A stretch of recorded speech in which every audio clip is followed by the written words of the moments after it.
যদি তোমাদেরও ফোনে এই মেসেজটি চলে এসছে বাট এখনো তোমাদের ব্যাংক অ্যাকাউন্টে ক্রেডিট হয়নি, তো সেক্ষেত্রে আমি বলব যে কেন তোমাদের এখনো এই টাকাটি ক্রেডিট হয়নি। তো তোমরা অলরেডি জানো যে যুবসাথীর যে টাকা সেটা কিন্তু ডিবিটির মাধ্যমে দেওয়ার কথা। তো যদি তোমাদের ব্যাংক অ্যাকাউন্টে ডিবিটি লিঙ্ক করা না থাকে সেক্ষেত্রে তোমরা ডিবিটি লিঙ্কটি করে নেবে।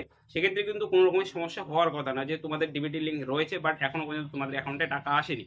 এবং এটাও হতে পারে যে তোমরা অলরেডি জানো যে, যে মেসেজটি আসছে সেটা কিন্তু একই সময় সবার ফোনে চলে গিয়েছে। অতএব এই যে মেসেজ সেটা কিন্তু সিস্টেমের মাধ্যমে পাঠানো হয়েছে যেখানে কিন্তু সমস্ত যারা অনলাইনে আবেদন করেছে বা যাদের ডাটা অলরেডি এন্ট্রি হয়ে গিয়েছে, যাদের ফোন নাম্বার তাদের সার্ভারে ছিল, তাদের কিন্তু অটোমেটিক একটা মেসেজ পাঠিয়ে দেওয়া হয়েছে। এখন সেই যে টাকা তোমাদের ব্যাংক থেকে যে টাকা পাঠানো হবে সেক্ষেত্রে অনেক রকমের প্রসেস রয়েছে। যেমন তোমাদের ব্যাংক ভেরিফিকেশন হবে যে তোমাদের ব্যাংক অ্যাকাউন্ট ঠিক আছে কিনা, তোমাদের নামের সঙ্গে মিল আছে কিনা, সমস্ত কিছু বিষয় দেখে কিন্তু তোমাদের টাকা তোমাদের অ্যাকাউন্টে দেওয়া হয়।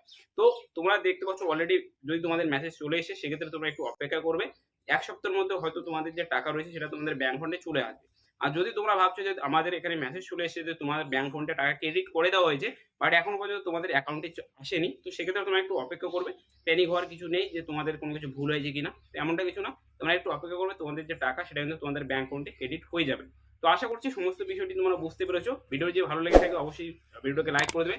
চ্যানেলটিতে প্রথমবার হয়ে থাকলে চ্যানেলটি সাবস্ক্রাইব করে নেবে। আর দেখা হচ্ছে পরের ভিডিওতে।